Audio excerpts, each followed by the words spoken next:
Good morning. Let me just get this meeting. There we go. Okay, now I'm good. So here we are. We're in day three. Uh, you're still with me. All right. So this is, oh, well, I guess by the time you see this, it's about 2 weeks old. This was Dora out at Hurdle's Beach. I showed you, I think, Dora at Hurdle's on the first day of class. That was from probably a year ago. But this was just after New Year's. Nice cold day down on the beach and late in the afternoon. But, let's get started.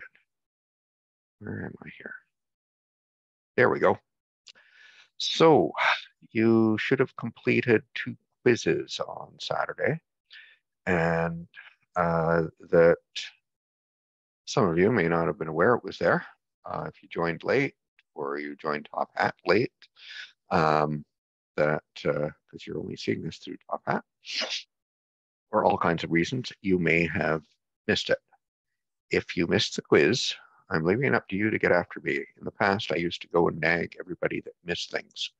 I'm putting that in your lap, but don't leave it too long, and we'll fix things up. So get in the habit. Quizzes are due every single Saturday. The only exception is during break week. And there are tests or assignments every Friday starting the end of January. So get into the rhythm of doing that. I am told that Top Hat now has an app, or at least within their app, should I say. There's the option to turn on notifications. And if you turn that on, then when you have things that are due, you should get reminder notices. But to be honest, you shouldn't be functioning so much that way. Sooner or later, you're going to have to get the habit of working with a calendar and Google Calendar, Outlook, what have you. And my life is run by a calendar. It has been now for 20 years or longer. And that it'll just remind you, what do you need to do today? What's coming at me next week? I don't usually go beyond a week looking out at what's coming at me. But you need some devices to help you with time management. And if you're like me, who has very bad memory, that a calendar, you need some sort of device to help you along the way. This is going to be a very busy term with this course. That's the way I am and the way I'm teaching it. I'm making you be very busy, not overworked, but busy. So the week 1 discussion, it's due on Wednesday of week 2. So I'm not sure when you're viewing this. Quiz 2 is going to be due this coming Saturday. Test 1 is going to be Friday of a week from now. It'll start, I'll have it set up to turn on at 7 o'clock in the morning and turn off at midnight. Once you start it, it's going to be 60 minutes to complete. That if you start late, like at 11 o'clock, or say you start at just before midnight, you're going to have to work really quick because it'll close at midnight. Okay, so when I'm saying you can start until midnight, you have to finish by midnight. So there's 16 multiple choice questions. They're sort of like quiz questions. They're much like them. They're 1 point each for doing those. Actually, it's half a point each. Counts towards 8 points towards your final grade. It'll cover only chapters 1 and 2. So it's only from week 1 and week 2. And at the end of this week, I will turn on a sample test for you to do this coming Friday. Or I'll probably allow you to do it over the weekend or something like that. A few things of interest this week, depending upon when you view this video. There's a Society and Partners Expo that's happening on Monday, getting involved on campus. And there's the annual volunteer fair on Tuesday, get involved off campus. Volunteer work, that's what sets you apart when you graduate. It shows what you would do when you didn't have to do it and you weren't being paid to do it. Generally, you're only working for money because you have to do that to be able to pay your bills. So it says an awful lot about character, about your values, your work ethic. It speaks volumes, a lot more than your transcript does. Do it and start now. if you only do volunteer work in the 6 months leading up to graduation, then we know that you've just started doing that to put things on your resume. It's not who you are. If you'd start doing it in your first year, that speaks volumes. A few other things. Time management, I said, is a big thing. So procrastination, that's um, our biggest problem there. For me, I'm very much that way. Never do today what I can do tomorrow. Some people say never do today what someone else can do. Anyway, and there are a couple of games coming up at the end of the week. That there's men's, I think there's women's hockey game as well on Friday. UNB's top team in the league. It's always at the top, but St. Mary's is competitive this year. And women's basketball, we're the leading. Our women's team is leading in their division. The men's game, I think, is after the women's game, but I'd go for the women's game. So, what do you remember from days 1 and 2? Well, that's what I'm doing in class. I get them to go through a number of quiz questions. You don't get it because you're online. I don't know. Let me see if I can set a way that I can do a few practice questions with you each week. I haven't figured out how to do that in an asynchronous environment. So we've said, well, from day 1, what data analytics is. Last class, the big takeaway is data mining is a process. You need to understand how to do the process. Don't worry so much about tools. You can always watch a YouTube video to learn how to use a tool of any sort, not just a data mining tool. But understanding the process, that's deeper. And starting that process starts always with identifying what's the business issue. And in our context, how will data be useful in addressing that business issue? So the objective I've got for days 3 and 4 is to help move you from problem finding, which is part of the definition of the problem, translate that into a business issue and then into a data problem. And then we'll start looking at where do we get our data? What does it look like? What's the quality of the data?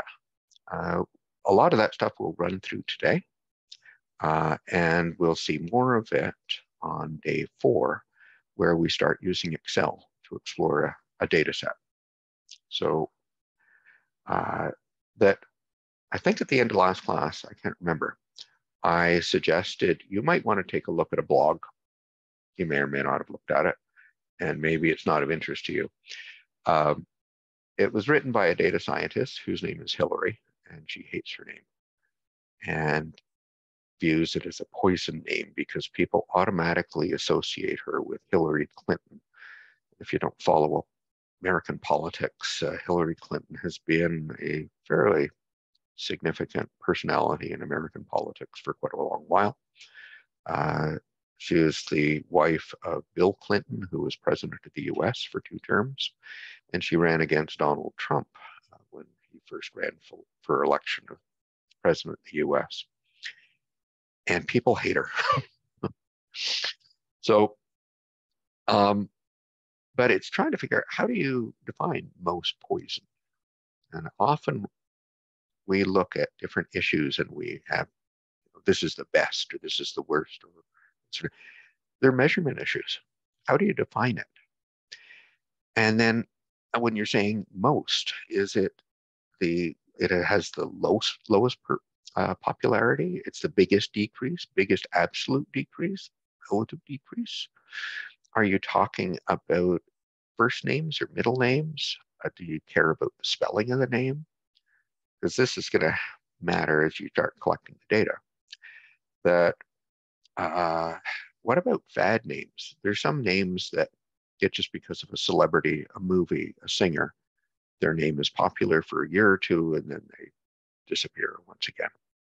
And then where do you actually get the data? So these are a whole bunch of sorts of questions you start asking at the very start of a problem. There are a lot of decisions you have to make before your analysis even begins. And a lot of people really don't think about it. They work, these are important decisions they're being made. If you made slightly different choices, you may get very different results. And there's a lot of work that has to go into doing this. I know we always focus on what the outcome is and what the answer is, and like a lot of work comes in that first preparatory stuff. The same thing happens in data mining, is we have to do an awful lot of work at the front end, and we're always in a race to try to reach the finish line, and we don't put enough effort into that preparation. It's like preparing for a marathon as opposed to running it. Um, the You've got to be thinking about these things because people may challenge you on your work, and you've got to be able to answer them and why you made certain choices. And this one's interesting because she ends up telling her results through a story. So there are a bunch of things she went through in terms of data definition, and she was able to get access to data going back over 100 years. And she tracked a number of names that have dropped in popularity. And you'll see a number of them that Hillary is in the bunch. The others are almost all celebrities that were very popular briefly and then disappeared again. So she took out the celebrities because they're not applicable here. Hillary is a name that's been around at least for 50, 60 years. And taking that out and then analyzing the data, that another name that came up was Marion, that it wasn't a sudden drop so much as a steady increase and then steady decline. Marion is a Catholic, more religious sort of name. And 1954, I think it was the Marian year in the Catholic calendar. I don't know what that is. So that's all that one was in there. But you see, Hillary really stands out as being one that rose up very, very high. And it actually parallels when Bill Clinton came in as president. She became much more of a media personality, or at least she was in the news an awful lot. And anyway, so here's another example of just looking at just data and some of the measurement issues, just to be thinking about it. Suppose someone dies. The person was in their 70s. They were overweight, diabetic, probably had high blood pressure, that was a smoker, now has COPD, breathing problems, that type of thing. Got COVID and died. What was the cause of death? Can you actually say it was COVID or the other things? So you have tricky things in terms of measurement. How do you decide if it was due to COVID? And if you ask two different doctors, would you get two different answers? How was it recorded? A lot of people at the beginning of the pandemic didn't believe that it was a big deal and thought people were exaggerating things and were questioning, how do you really know it was due to COVID? And look, most of them are old people. They're going to die anyway. So what's the big deal? And look, maybe this is just a bad year. Things go up, things go down. How do we know this isn't just an odd year? That's often been said about climate change. We get a lot of variability from year to year. How do we know that the changes in our weather are really climate change? And of course, there were many at the beginning of the pandemic just said it was a hoax, it was fake news. And what is an interesting way of looking at this is saying, I don't care. I'm not actually even going to figure out, is it due to COVID or not due to COVID? I'm just going to look at how many people die and see how that changed over time. So here's some data that's from Statistics Canada. It's now a year or more out of date, but more recent data is actually not very good. There's been some data reporting issues with some provinces, including Nova Scotia.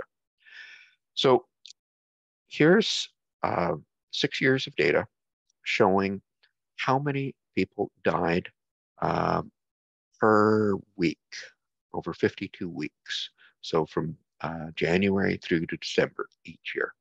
And you'll see that January, it's high and then it goes down. In the summer months, it's lower and then it goes back up again into the winter. probably due to some extent, the weather and us being indoors versus outdoors. And as you can see that not only is there a seasonal pattern to it, each year is a little bit different. And you can see 2020, 2021, those are in the yellow and black. They look a little bit different. The other years had a lot of variability. So let's show it a different way. The red line here is the average over the previous 5 years. So that's our baseline. And you see it's pretty smooth, even wave. Notice that the graph now is from the onset of lockdowns for COVID, which was in late March of 2020. And this was data up until December of 2021. That the dotted lines that are around the heavy line, dark line, are sort of the bounds on all the little waves that we normally see in previous years. So if you looked at previous years going back, the last 10 years or something, you would have seen a little waviness around the heavy red line, but not going outside the dotted line for the most part. So that's the region we should be in. And the blue line is then what was the pattern after we started lockdowns for COVID. And you'll see that goes outside the dotted lines frequently. So, hey, that seems to be a problem. And it's generally going above. Sometimes it would go below. And that actually could be quite valid. So that's one way of trying to describe, hey, death toll did increase during COVID, that more than we'd normally see. Was it due to COVID? Directly, maybe indirectly. Surgeries were canceled. You couldn't get to see your doctor. So sick people died because they couldn't get treatment. It wasn't that they had COVID. They just couldn't get treatment, or not in a timely fashion. So indirectly, it's due to COVID. This thing called excess mortality, occasionally you hear about it. There was a report recently on it. I should go dig on it. That went out because it was from how did we do last year. And so it just looks at the difference between the blue line and the red line. And you'll see the waves that take place. And it looks much easier to go and interpret this and see most of the time it's above the line. Occasionally it dips down below. That dipping down below just may be noise, randomness, it fluctuates. It may also be most people that die are old, and we all die eventually. So if we're dying earlier due to COVID, then we're going to find later on, hey, there aren't as many people that should have died at this point because they've already died. So it may go down below because of excess deaths that happened in the previous year. But this is an interesting way of being able to make your argument. No fancy math here at all. Just a simple chart. And very often pictures are in a very, very effective way of presenting our results. We'll talk about those issues at the end of the course in terms of trying to convince others that you've got something important here. So that picture can tell a powerful story, but you've got to think about what, in designing it, you've got to think about what you're trying to say. Okay? You have to think of what the objective is. Don't just make a pretty picture because it's pretty. It's got to have a story. To be impactful, there has to be a real motivation behind it. But we've had measurement issues. In this one, we've said, I'm not going to worry about due to COVID. I'm just going to take the raw deaths that are there. In other instances, measurement really matters. Like, is it first name or middle name, or how do you spell it, or those types of things. That we'll often have to clean the data. There's garbage that's in it. We'll see some of that. And then try to find a way of saying it as simply as possible. So these things are interesting to do and challenging to think about. But all that hard work that went into prep, that was boring. And so now we're going to do the boring stuff. We have to do it.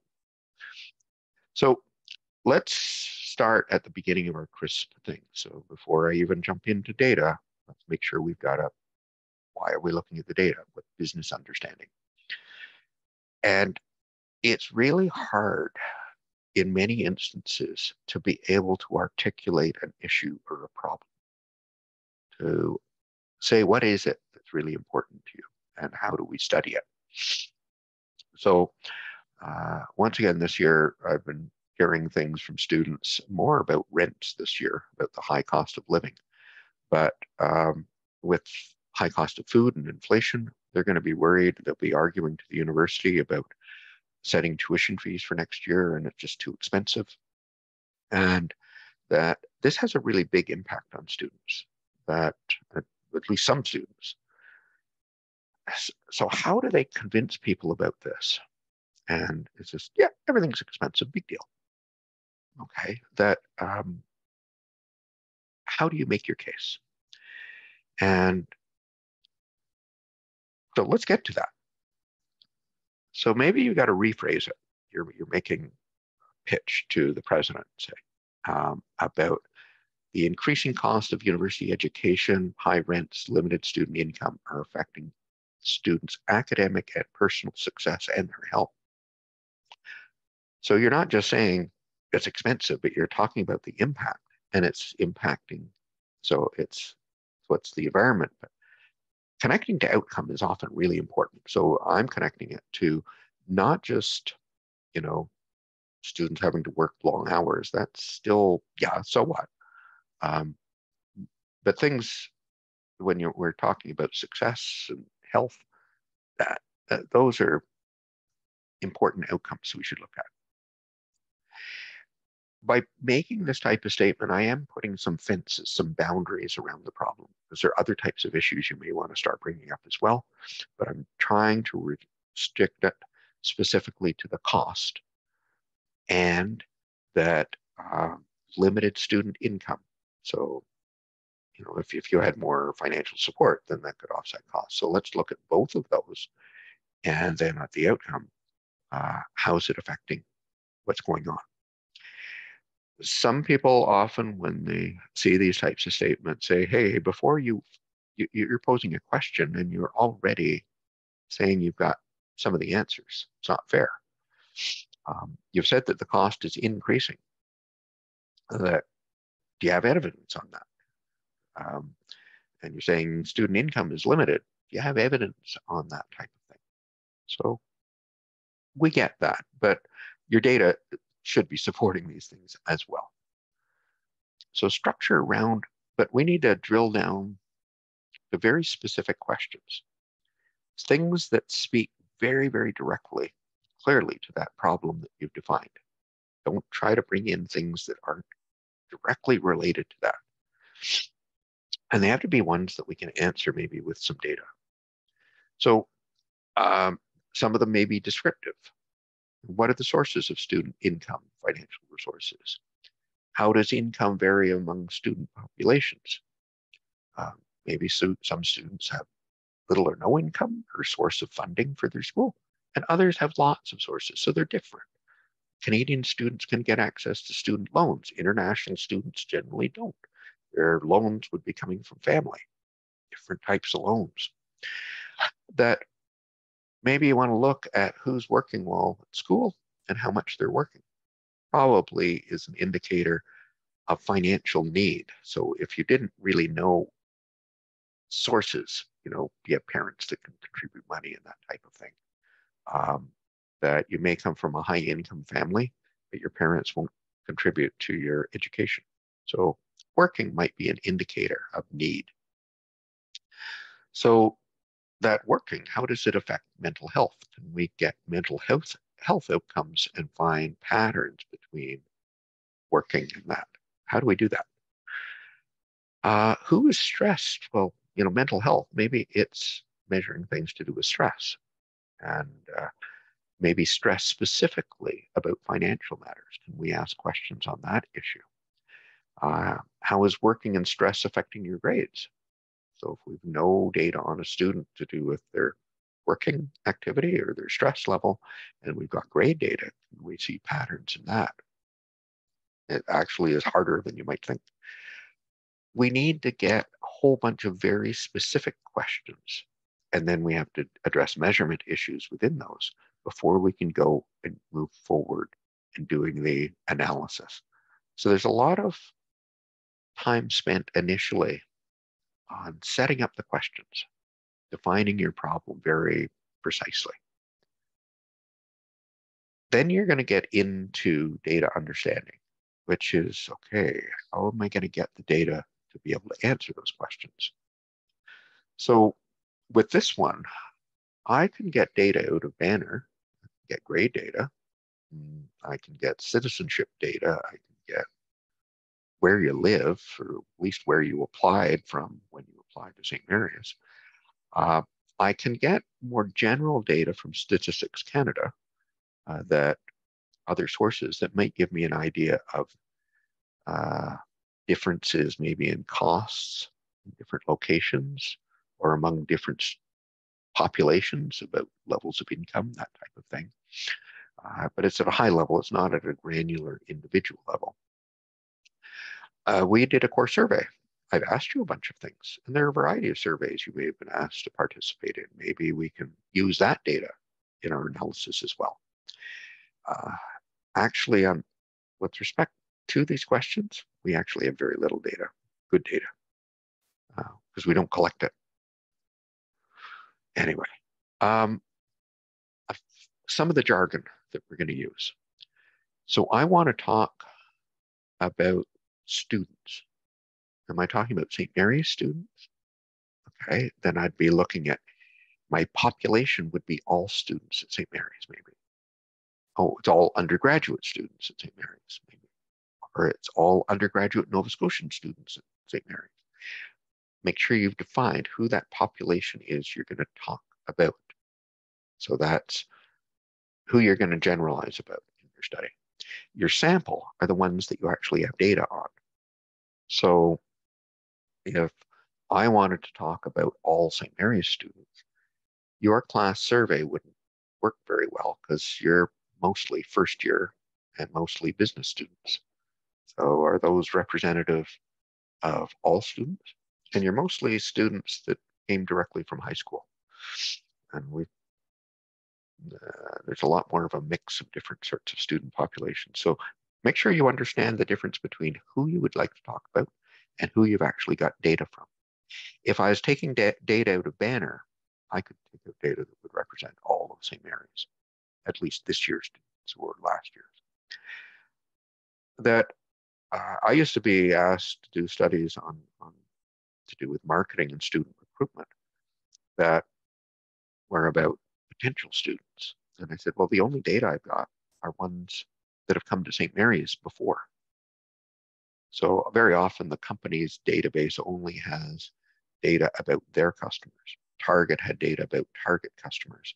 Doesn't have data on Walmart customers because they don't know who shops at Walmart. And Walmart's not going to share it. That you have to be careful. You'd like to be able to generalize, but you may have restrictions on how you can do that. Ideally, if we could do what we'd call an experiment, we can set it up in more controlled environments so that we can do what we'd call a random sample. So say at St. Mary's, we have, I don't know, 6,000 undergraduate students around there, and I wanted a sample of 600 that maybe I could randomly sample 10% of the student population and convince them to participate in my study. And so I'm not picking individuals. I'm not identifying, oh, I'll pick one of these and one of these and one of these, or I'll stop them in the hallway, that type of thing. No, I want people that are a random mix that are not going to get biased by my selection process. That we'd be calling an experiment. I'm controlling things. Most of the time in business, we can't do experiments. Sometimes we can. I'll give an example of that later. And our data and administrative data is in a database. So if it was Target, they've got a customer database. Amazon has customer databases, different database, and they can pull stuff out of. We've got Banner at St. Mary's that we can pull data out of. And they're generally very complex things. They've got files on all kinds of different things. Like Amazon has got probably dozens of files that I'm attached to. In one of them, they have my addresses that I shipped to in the past, because sometimes I've sent things as gifts or sent them to other places than my home. The credit cards I've used over time, and they remember all the old ones. That they they know all kinds of things about the individual purchase transactions I've made.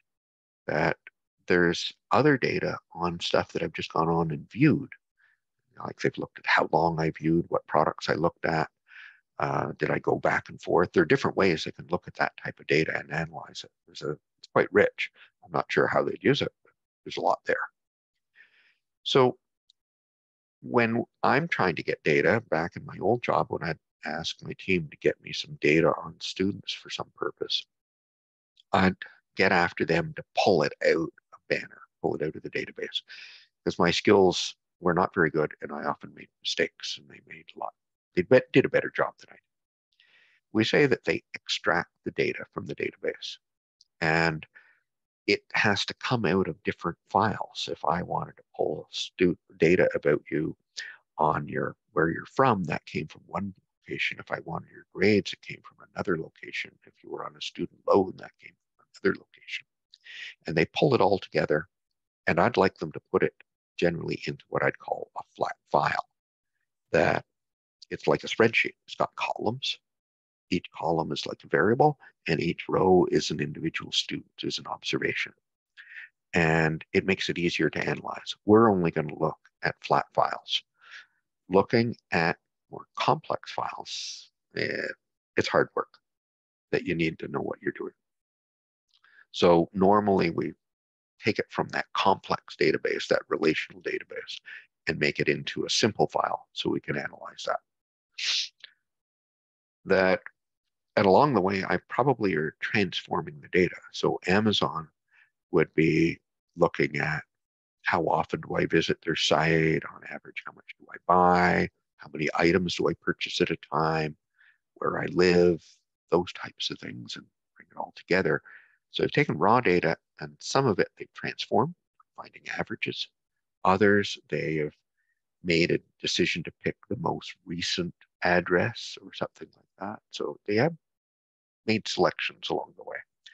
And then we say they load it for analysis. They call this ETL, extract, transform, load. Uh, Generally leave that to the techie people to do for you. So if I pulled data out of Banner, I might want to know how expensive is university. I could look at your tuition fees. At least that part I know. I don't know about your book costs or your rent. I could look at the current balance owing. Why would I look at that? That if you don't pay your rent, you get thrown out. If you don't buy any food, and you're going to starve. If you don't pay your tuition, oh, we annoy you. We send you emails, and we might put hold on your account. We can still go to class. So if we're the last thing you pay in many instances, so having a balance owing to us, if I was collecting this data in March, would tell me who's got real financial problems because they aren't paying me.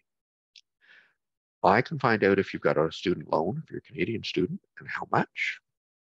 That tells me certain things about you. Have you ever applied for a bursary?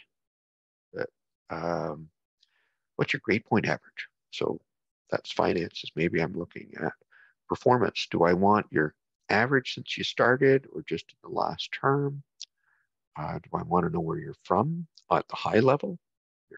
Are you from Canada or outside of Canada? Are you local if you're in Canada? If you're international, how far away are you? What country? And it's students from different countries. Country used to give me a clue about your finances. Some countries are richer than others, put it that way.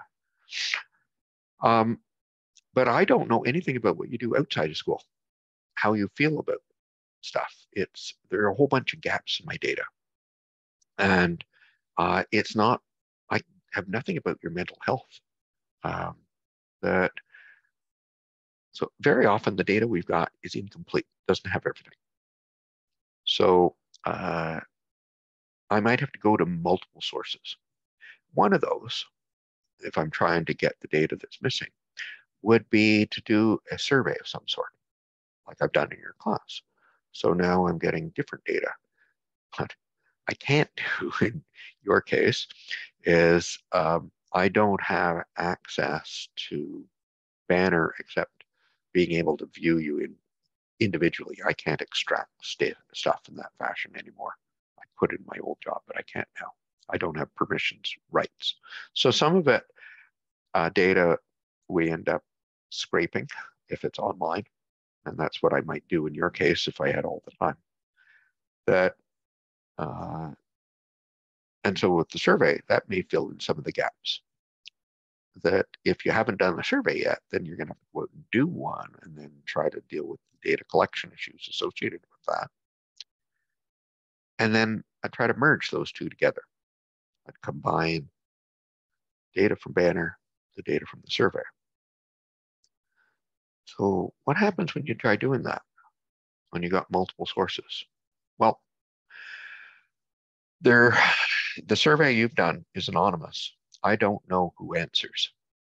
And so I can't link the individual information that you've given me to other information that Banner has about you. So if I can't link it, that creates real problems about getting relationships. That I can, if I had included a question and said, do I have your permission to link this to your Banner data? And sometimes you'll see that in surveys of permission to go and link it. And some people will say yes, and some will say no. What do you do when they say no? Are the people that say yes different from those that say no? We've got a bunch of missing data. We'll find in the survey, some of you didn't answer some questions. Even with our data in Banner, we've got some gaps in it. And that I asked you about your grade point average. Suppose that isn't the same as what you got in Banner. I asked you where you're from. Suppose that doesn't correspond to the address in Banner, which is right. How do I resolve those problems? So there's a lot of different issues here. That in the past, I've gotten 75% participation rate. Right now, we're only at 50% in your class, so I got to get another 100 students to answer that survey. We're going to be using one. It's used in chapter 2 in the text and in chapters 3 and 4 as well, I think. And it was a survey done in 2010, and it surveyed all of St. Mary's students, but only 15% participated. So a lot of data, but a lot of people didn't participate. Why? So surveys are what we call an observational study. Even Banner data we call an observational study. It's just the data we've got. It's what we've observed. We've had no real control over the data collection. That so there are always problems with observational ones, and we'll see those as we go. Experiments are much nicer because there I can exert a lot of control over things. And so if you're doing drug testing, you hear of clinical trials. They go and with a new drug that we set it up as an experiment. So randomly patients are given either the new drug or they're given a placebo, one that doesn't do anything. And they aren't told. And the doctor may not be told as well in the study. So everybody's blind. And that, some people will feel they got better because they were taking a drug, but it turns out the drug was just Smarties, they're candy or something. That we can control for those types of other types of factors. That it's been popular now to talk, particularly in marketing, of what they call A/B experiments, which is the same idea, but they're using it for internet marketing. So that when you go and visit a web page, you see ads, lots of ads there. What you may not know is that if you went to that page at a different time, that you may randomly see a slightly different ad. It's a different color, or it's in a different location, or uses slightly different words. And what they're doing is showing two ads randomly. So randomly, when people visit a website and the ad pops up, that they see ad A or ad B. And what we're trying to find out is which one will you click on? And we'll measure the number of clicks, and there aren't that many. So out of 10,000 people that may have seen the ad, we may only have 50 that have clicked on the ad. But if on ad B, you've got 120 click on the ad, then ad B looks like it's a lot better than ad A. So let's, in the future, use ad B because it's more effective. And that we can do these experiments every day. Okay, B is better. Now tomorrow, let's change the ad up again and see if ad C is better than ad B, and continue doing our experiments day after. They're doing this all the time, fine-tuning their ads to see how we can tweak it to make it just that much better. So you've got so much control over this environment, the way you're doing the experiment, that you can generalize and say this should apply to everybody, because people aren't choosing with observational surveys like the survey in the course. Some people choose to participate and others choose not to participate. And we don't know the difference between those two. With these experiments, they're not choosing. We get much better quality data, but it's really hard to do. That I might do an experiment to find out, you're taking the course online. Is online study better or worse than face-to-face in the classroom? You chose to take the course online. You weren't forced to. But I'm teaching 2 sections of the course. I've got now about 140 students or close to it. So suppose 140 students said they wanted to take my class. I said, fine, I'm going to randomly assign you to an online class or a face-to-face class, and you have to take it that way. That changes things. That you're choosing to do this. The student, I presume you think you can be successful online. Maybe the student's doing it face-to-face, or because they think they can be more successful doing it face-to-face. It's choice.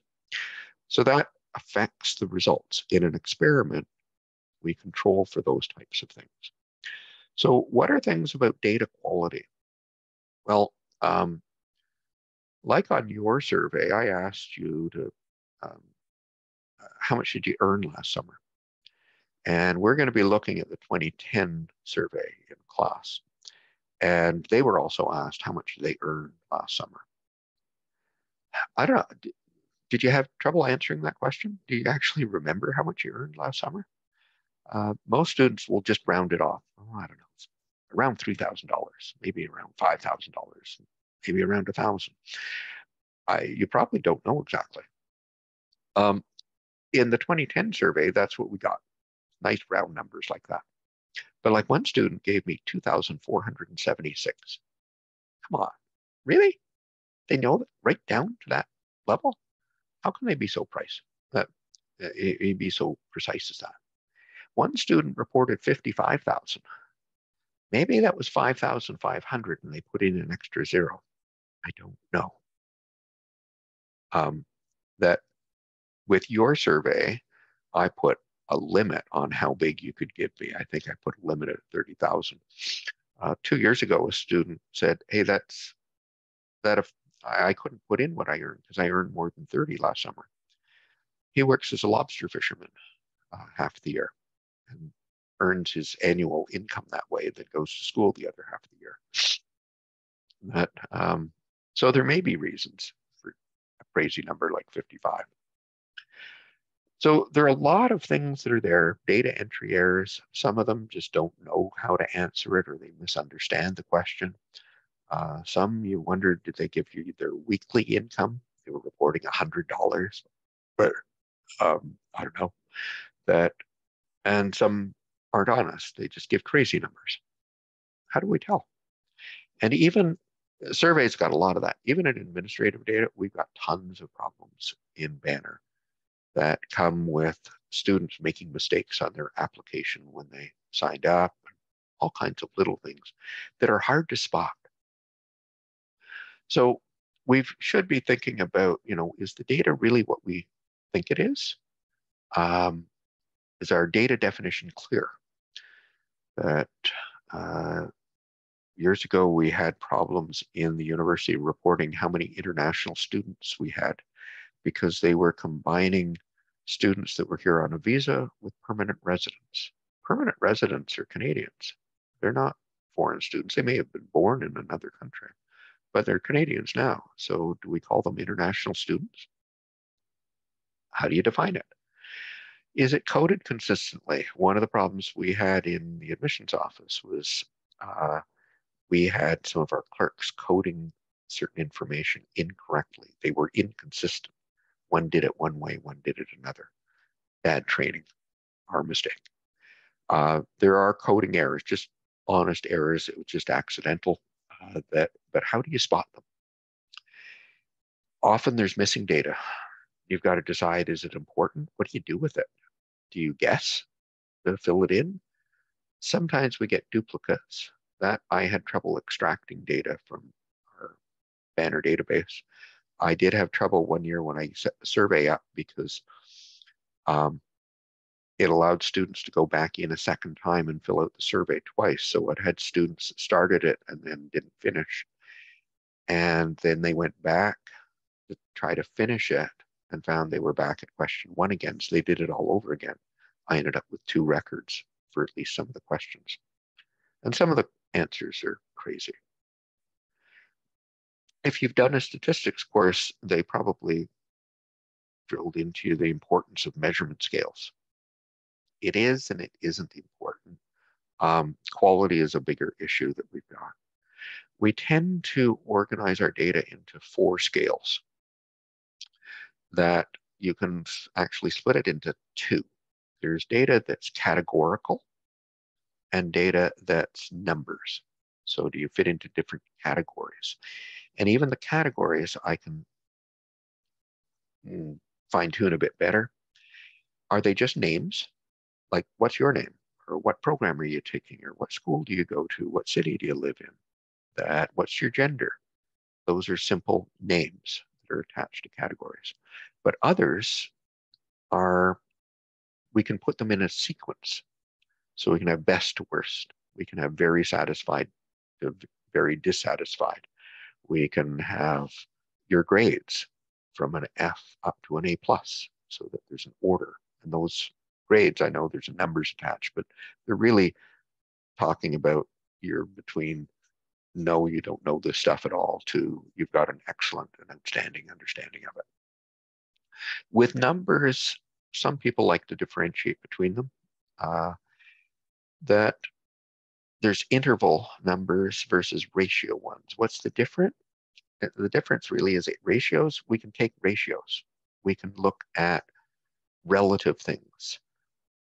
Temperature is one that I can't. I can't say that 30 degrees is twice as warm as 15 degrees.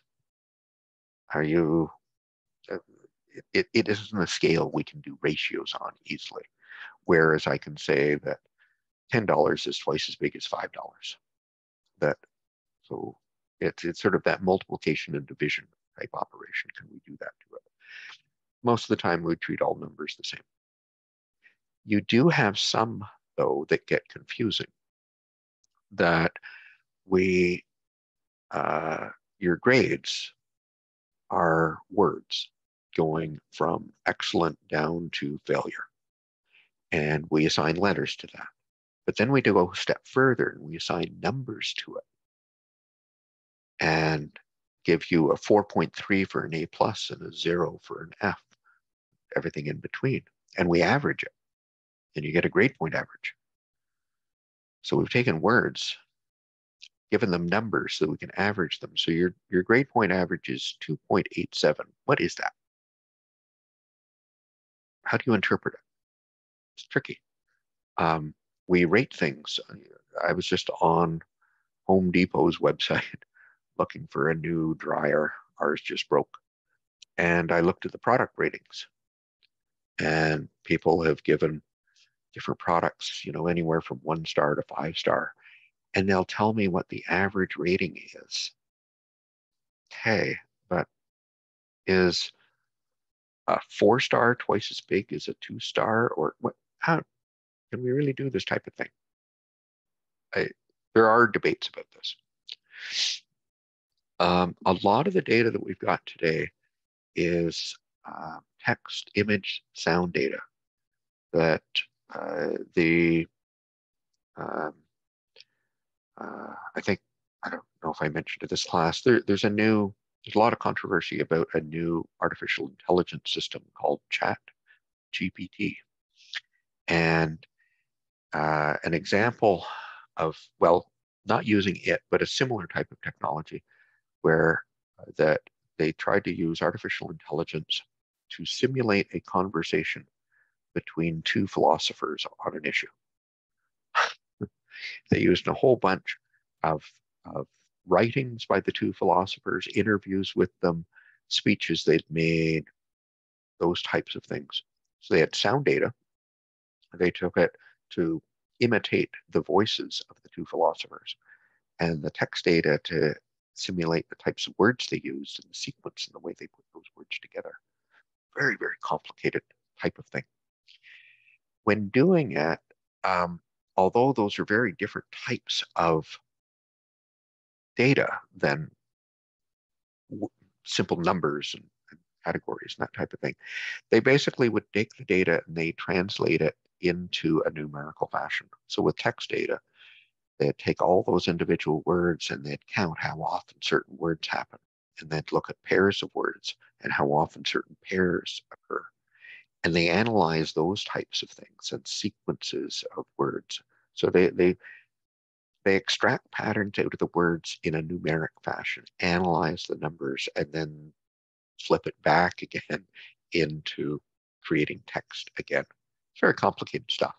But for the most part, it's changing stuff from the text, image, and sound into categorical and numerical data, analyzing that, and then recreating sounds or recreating images. Well beyond my brain to understand how they do it. So as to what I've tried to go through, business problems are often really poorly defined. Very often managers don't know what they need, what they're looking for. They are bad at expressing when they tell you to do something, they aren't quite sure what it is they want you to do. So there is a lot of work that needs to be done at the front end to structure these things into very, very specific business questions. And then they create that data problem out of the business problem. So that the data problem we can analyze. That we often find that the questions we've got, we have no data to answer, or it's not quite the right data. So we have to make some compromises and think about those things. There's back and forth. So in that CRISP, we see business understanding and data understanding, back and forth, because what can we practically do with what we've got available? That our data can come from a variety of sources, and that we may have trouble linking those different sources together. Most of the time, the data we've got is observational data. We had no control over the data collection. And there may be patterns in it that aren't real. You have to be careful. We'd love to do experiments, but they're expensive, hard to do, and often not practical. They are fine maybe in medicine or in biology or something like that, but not in business. We can get an awful lot of stuff, though, out of surveys and administrative data and that type of thing. But we've got to recognize that there are a bunch of data quality challenges. So just because there are challenges, it means don't use it. It's just, you may have to be more cautious in the way you use it. That a lot of our tools and that sort of thing historically came out of analyzing nice, easy numbers and categories. Today, we've got so much more data that's being stored that is different from that and is presenting whole new opportunities, and there are whole new fields emerging in terms of how do we analyze pictures? How do we analyze sound? How do we analyze text? And those are going to be the growth areas into the future. And so there's still an awful lot more to be done, and it's changing very, very rapidly on us. So what's next? Let's start looking at some. Okay, there's a lot of big things down the road. Let's start small, start simple. Let's start with a data set in Excel. And I'm going to be using this survey data. So it's real data. And I'm going to look at some of the things in terms of just organizing it before you get started so that you don't make mistakes. Then trying to take that data and make it easier to interpret visually so that when you look at it, you have a sense of what that data is. It's not all cryptic, it's numbers, that you can actually read what's in the data file. So we may need to recode things. We're transforming the data in that fashion. And so that's what we're going to do. So next time, I would ask that as you go through the lecture, you may want to pause the recording and do some of those tasks in Excel at the same time. And we go back and forth doing it. Right? Because you'll see me do stuff in Excel that may look easy, but when you do it, it doesn't look the same way. We're all done. Thank you very much. So let's stop the share or stop the